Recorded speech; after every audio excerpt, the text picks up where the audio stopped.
How's it going, guys? And welcome to RC Cincy.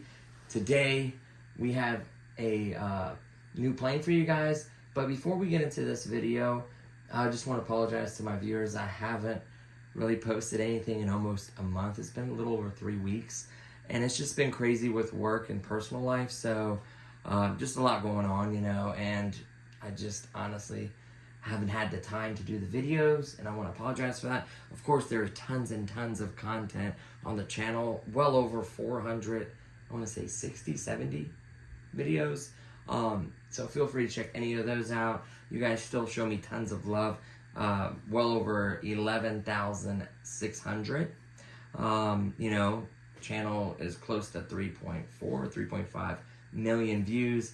You know, I'm still getting over 100 subscribers a month and between 40 to 50,000 views per month. So I am grateful. Thank you so much. You guys rock.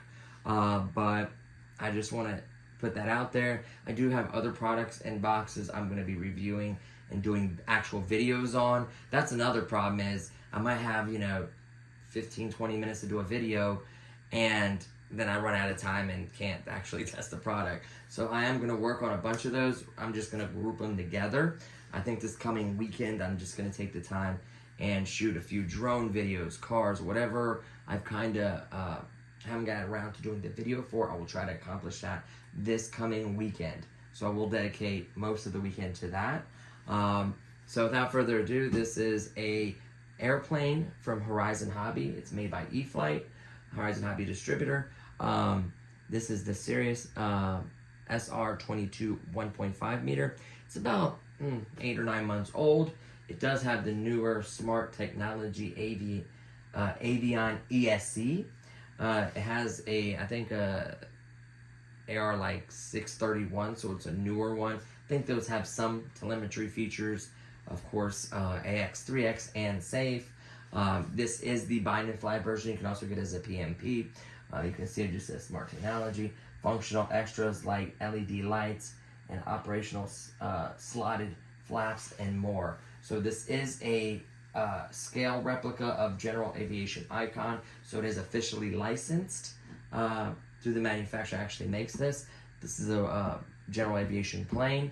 A really cool thing about this is if this has catastrophic failure to where there's damage to a wing or the engine or something where it cannot fly, there is a parachute that deploys out of the back of it, and it'll literally allow you to just slowly descend and land with your family safe. So it is a pretty expensive plane. Supposedly is very capable, really powerful plane. You know, really sleek, beautiful looking, may I add. So I think they did a great job with all the scale details, which we'll show you guys and all the features and everything. The box is pretty basic. One thing I will say though, I think they gave me 2 of the same bags of screws. There's supposed to be another one that was a little bit bigger. I think so. Fortunately for me, I have tons of screws. I was able to find the right size, make it work, unless I just couldn't get them started. They were literally just flopping out of there. So definitely supposed to be that one bag and then a bag of bigger set of screws. They gave me 2 of the same bag. So it's okay, I have extra screws. Of course, fortunately for me, I have it. Just be aware that if I didn't have those, I would honestly returned it or contacted Horizon, and I guarantee they would have shipped something out. No problem, you know. So there is that. Of course, you get the screws. Of course, you get the manual. It does have a doctorate or a correction or an update. They did change the GC to 53 millimeters, and it used to be 63. So we're talking 10 millimeters. It's plus or minus 4, so it's within that range. Just be aware of that. They do have the newer programming for like the NXs. You know, I show you clearly how to put it together, everything like that. And of course you get a bind plug as well, which is in the other room. So let's go ahead and move this box out of the way. The transmitter is not included, or the battery or the charger. So all you need is a transmitter, battery, and charger to complete this aircraft. I'm using my DX8E. It's a little bit older. I've been flying now for about 3 years at my airfield. That's how long I had this transmitter. I'm not quite comfortable enough to spend a ton of money on a new one until I get a little bit better flying. That's important because this will do the job. It's basically a DX8 without voice and like fancier grips and stuff. So it's still a great transmitter. I've never had a drop signal or any issue like that. I have used rechargeable batteries that ended up dying on me, and I wrecked my A10 that way. So beware of that. Besides that, those packs they use last a long time. It does not have a pack, of course, being a DX8E. You can, of course, buy a pack for it. So let's put this aircraft in a better position to look at it. We will turn off the lights and everything like that, just to get, you know, a grasp of the lights and everything. So let's go ahead and line this bad boy up. Let's go ahead and cut these lights off, just so you can see the lights on the plane much better. So it does have, of course, red. If you're inside the plane on your left side, it has red. Green on your right, has a solid light there. Of course, a strobing light. Of course, it has an underneath light as well. And then it also has the green and then the same strobing effect on the other side. Just really good looking. Of course, a landing light. That looks really good. I'm kind of bummed out it doesn't have a tail light, but you know, can always be perfect. Does look good. The interior is very well detailed. I think the prop looks incredible. It just looks absolutely gorgeous with the lights, and they are very visible. So let's go ahead and turn everything back on. Let's remount our phone. There we go. And we'll go ahead and kind of get a side shot. There we go. We'll work with this. So the plane itself is beautiful. There's tons of little detail. It has these little slats here that in real life actually can move. It has beautifully what's the word I'm trying to use? They're slotted flaps. Sorry, slotted flaps. So they're very nice. Little gray trim outline. The wingtips kind of flare up a little bit. Really wide wingspan, 1.5 meter.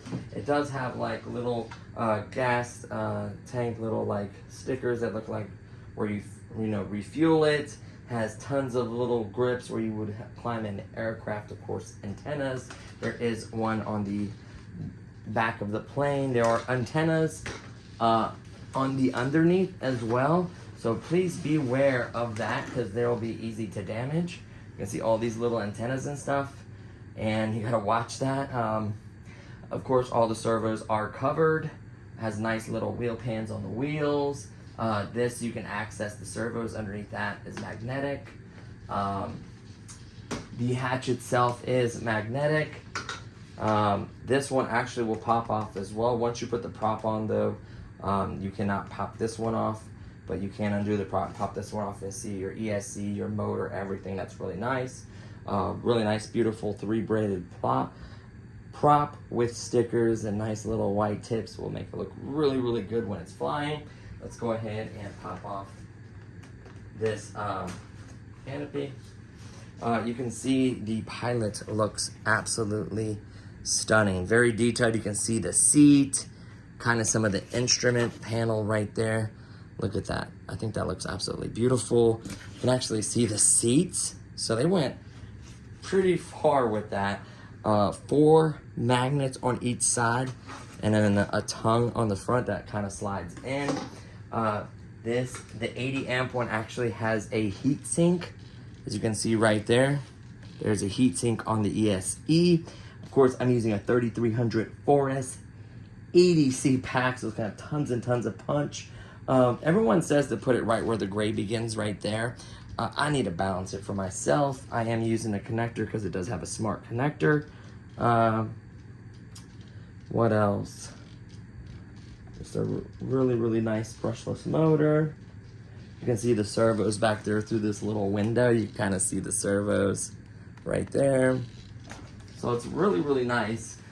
Just make sure you have your trim, like the steering and the rudder had to be lined up. Like I had to loosen up one of those screws and then adjust it to where it's straight and then tighten it up. Of course, turn it on first, make sure the servo is centered and then do that. If you always want to do mechanical trim first, and then of course digital trim. But other than that, I got my flaps set. So let me show you the flaps really quickly. Hopefully we get a good shot of that. Nope, not a good shot. May turn the aircraft this way to show you guys the flaps. Here we go. So this is all the way up position, takeoff, or no, landing, and then takeoff. Now it does say to put like a 2-second delay to make it look more realistic. I like to honestly be able to whip them up in case, you know, it's not doing something right. Now it does say some of them will add a little elevator, so you can look in the manual. I added nothing.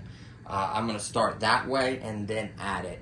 A lot of the times is when it says you need to add that, I didn't need to, honestly, and it flew great with the flaps. So keep that in mind. That's me, my preference. A lot of guys will have different preferences when it comes to expo rates, all that. I have 100% rates right now. I'm gonna do a 70, probably gonna do an 80 and then a 60. That's my preference with no expo, and then see if I need it after the fact. Just the way I like to do it. I think it looks absolutely gorgeous with the lights and all the little details on it, the windows, everything, just the way it's painted up with this scheme just looks absolutely beautiful. It's gonna have, don't worry, my throttle cut is on. That's one thing you do not forget to do. Throttle cut is like the first thing I do. A timer and a throttle cut is literally the first thing I do. I do also have a switch for safe select, but it's off right now. So I switch it to, if it doesn't have gear, I put it on this one because it's easy to flip. You know, so it does work. If you get in a situation where the sun gets in your eye, you can't see it, or something's not right, it'll get you out of a sticky situation, lose orientation, or whatever that may be. It's just nice to have it. What else? It has venting here, openings to allow air to go cool the engine and the ESC. A lot of folks will actually, oh wow, they used to be a lot more covered. I guess they opened it up. The first ones had like a little piece of like breathable foam or something there. I can't remember. Maybe I can't remember what it was, but they put something here. Now it's a straight opening to it, so it's gonna allow the amount of air it needs to cool everything. So the throttle cut's on. We'll just hear that motor a little bit. Look how beautiful that prop looks. I'll just put it like at a low RPM so you guys can see it. Look how gorgeous that is. And then of course cut it off. Put throttle cut back on. Showed you guys the flaps. And then this is the switch I do for rates, 100, 80, and 70, depending on your taste. Some do less, some do more. And of course some do with Expo. So as far as the flaps go, like I said, I didn't do any elevator or anything yet. If I feel like it's going up too high or it's diving or whatever it's doing, of course I could correct that then. That's just the way I like to do it. If you follow the manual to a T, there's nothing wrong with that as well. You know, you pull the plug, you put the plug in to bind it, then you turn on your transmitter, hold it in. Well, no, you have your transmitter off. You turn on the aircraft with the bind plug in it. If you want safe select, you remove the bind plug. If you don't want safe select, you leave it in. Very simple. I just have it like at a correctional button, or if I let someone else fly it or something happens, it's just nice to have that. You don't need to do it. AX, 3X is really nice. It makes you a lot smoother, especially for jets. The cool part is if you go to auto config, it will actually give you a lot of information about the battery, everything. I wonder if that is the actual voltage. I'll check the voltage on the battery. It can't be 6 amp. It says receiver is 6 volts. RPM, of course, once you actually get the throttle, it should give you RPM. Maybe it's not set up that way. Here we go. So ESC stats. So this will give you the volts. It's 16 volts. Motor. It tells how many amps. Output. Throttle. Percentage of it. The temperature, and then the BC temperature. So that's really, really nice. 1.5 volts. I wonder if that's actual. I need to check the battery. And then of course the axis, G-force. Then of course you got your gyro. It talks about limitations. You can change those in the fancier ones. This one's probably locked from the factory. And then this one, this gives you other avion programming. But to be honest with you, you can also set up reverse thrust. I'm not doing that. Heaven forbid I hit the switch while I'm flying. You can quickly switch it and have it, not do that. But I don't see the point of it. It's nice to have it. Maybe in a jet that doesn't have brakes and it's kind of large, like the 90mm Viper, I'd probably use reverse thrust once I land to switch it and actually slow the jet down. But this should slow down pretty well. These are the factory wheels. These are not like low bounds or anything fancy. They seem to fit the wheel pans well, like they're pretty large size. I know the Cherokee you could have went up a size. These ones fit really, really nice. Do they have the squeaky wheel? Pretty decent. No squeaky wheel so far. So that's nice. That's one thing I hated about my Cherokees. I had the squeaky wheel. What else?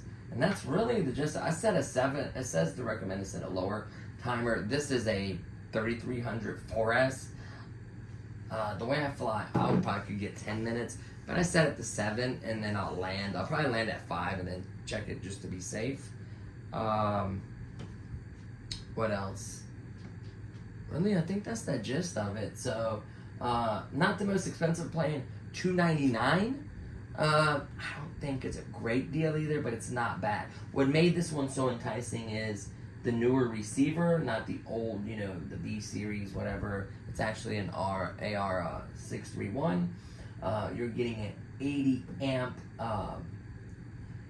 Avion ESC. You're getting lights. You're getting very good scale detail, a beautiful prop, just a really good looking plane. $279 would have been amazing. Would have been a good price for this. $250 would have been a good price. $279 would have been a steal, a good price. But I guess $299 for the buy and fly is bad. I think it's $279 for the non. That's like $30 cheaper or something like that for the non buy and fly. I would just get this. You don't have to deal with it. It's all set up, ready to go. All you have to do is basically put on these wheels right here. These slide on, two screws. Of course, the back stabilizers. These slide in and then screw in, of course. And then the wings slide on, screw in, 2 screws each. The prop. It's very, very easy. And then the antennas actually screw in. I thought they glued in, but no. There's little screws for every antenna besides 2 of them. No, all of them are screwed in. Yep, all of them are screwed in, which is crazy. Now, there is one on the wing over here, which is an airspeed or whatever this is. That one's pre-installed. Just watch that. I know a lot of guys transporting these will bend these antennas. I've done it. Just be aware the one on the rudder is easy to bend, the one up top, and then the ones underneath. So just be aware of that. Also, where the flaps are, you can see those slot things hanging down. So they're slotted, so they're really durable. Just be aware of that. What else?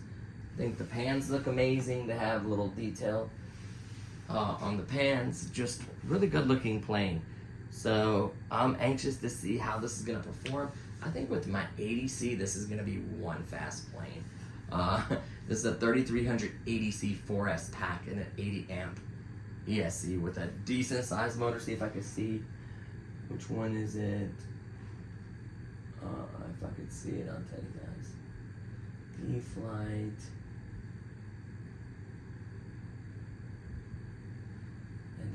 It's a nice motor. It's probably one of their better ones. I guarantee it. That's a peppy little motor. So performance is going to be amazing. Of course, we have the GPS little box, so we can throw that in there. Just remember the CG change. I'm gonna mark it. Someone said it used to be the gas tank, little sticker thing. Remember, there's a correction in the manual since it's been out. So remember 54 or 50, make sure I'm saying this, 53 instead of 63. So there's a 10 millimeter change that's came in. So we'll get our tape measure, of course, from the leading edge. And that's all we literally have left to do is mark our CG. Some people do a little dot of glue. Some people do a tiny little pin mark. Some just kind of reference it by something and go that way. Whatever works for you, just as long as you have the CG right. And then, of course, once you balance it, you can mark it if you have like the same size batteries. I have 2 of these 3300s, and I have another 3300 too. So they're all will balance around the same point. I think the ADCs are a tiny bit heavier by a couple grams, but I think it's not really going to make a difference. I'm having to use a connector. I don't have any G2 packs yet. I do want to eventually make the switch. I was going to do it this year, but I think I'm going to wait till next year. I'm going to treat myself to a new Spectrum charger. I'm going to see if there's like a combo, some kind of sale or deal or something. I want to get the G2 chargers, the dual one, with some 4S and some 6S packs for my jets as well, and some 4S packs, the newer ones. And then I also want to get in, I think they just announced an NX12, I think. They had the 10, I think they just announced the NX12. There are other ones, but honestly, they've had some issues with certain ones. I think the IX14 is the only one. The IX12 had some issues. IX14 would be amazing. Honestly, a 12 channel will do me, even if, like this one lasted me 3, I'd probably do another year. That's 4 years. If I get 4 years out of this transmitter, that's incredible. And then, of course, I'm going to keep it because I can use it from some other construction projects as well and other aircraft. Plus, my nephew's becoming of age to fly.